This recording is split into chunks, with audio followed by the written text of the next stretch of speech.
My name's Neil. Lovely to see you. I wrote a story all about a theatre. All about a theatre mouse, actually. This is my story, and it's called Freddy's Big Break. Hope you enjoy this. The applause and cheering carried on for what seemed like an eternity, and when those curtains eventually did close, all that could be heard was the muffled sound of the audience leaving the theatre. That didn't last long, however, as within seconds, the stage was full of well-wishers congratulating Freddy on his stage debut. The cast, the crew, the dressers, even the tea lady. Emily ran over with the cat creation Freddy was dressed as and threw her arms around him.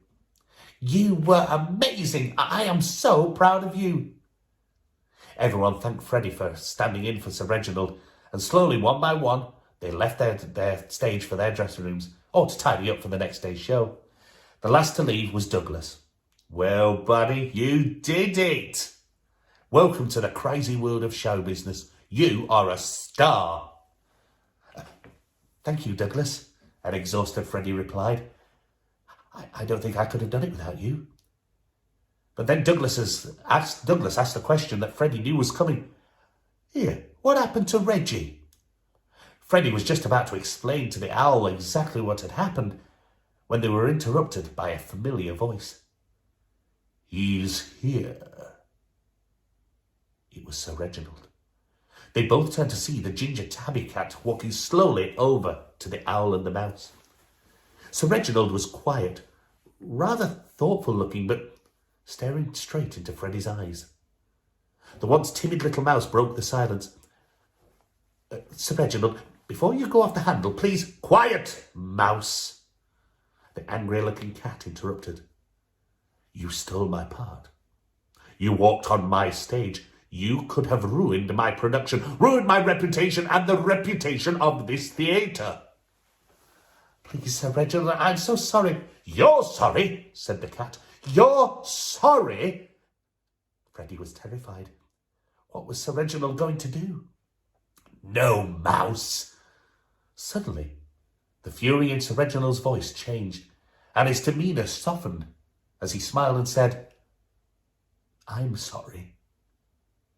Freddy looked shocked. "You saved the show. I was totally knocked out, and you did what you thought was the only option. But above all," his smile widened, "you were sensational." Freddy couldn't believe what he was hearing. He'd idolised Sir Reginald all his life, and now his hero was not only thanking him for taking his part, but also complimenting him on his performance. "I have never seen acting quite like that in my whole life," the cat continued. "I am so sorry I never listened to your request to be in one of my productions. Please, dear mouse, please forgive me." Freddy smiled and threw his arms as far around the cat as they could reach. Sir Reginald held him tight as he purred his pleasure. Sir Reginald put his arm around the mouse's shoulder as the two started to walk off the stage. "Let's get back to the dressing room. I'll make you an after-show sandwich, Sir Reginald." "No, Freddy. My friends call me Reggie." "Thank you, Sir I mean Reggie," smiled Freddy. "And while we're eating our sandwiches, I thought we could start planning your next big role." Freddy couldn't believe what he was hearing. "My next big role?" "Oh, yes, replied the cat.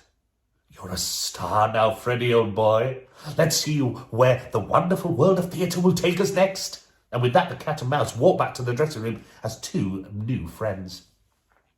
Well, a few weeks passed. News of the famous acting mouse had travelled far and wide. Nobody wanted to miss seeing this star of the show wowing audiences.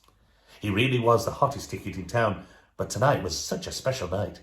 The opening of a brand new play. All the seats were sold, and the buzz in the theatre was absolutely electric. All the lights in the auditorium went down, and the audience were visibly excited. Then out of the darkness, stood centre stage, the spotlight glowed as the famous theatrical mouse began reciting the first line of dialogue. "And now I go visit my dear cousin. Here he is." Freddy presented his arm upstage, and on walked Sir Reginald. His ginger and white fur was covered with a grey felt jacket, and on his head he had 2 big circular ears, and hanging down between his back legs was a piece of string for a tail. Freddy was no longer a mouse playing a cat, but Sir Reginald was now a cat playing a mouse.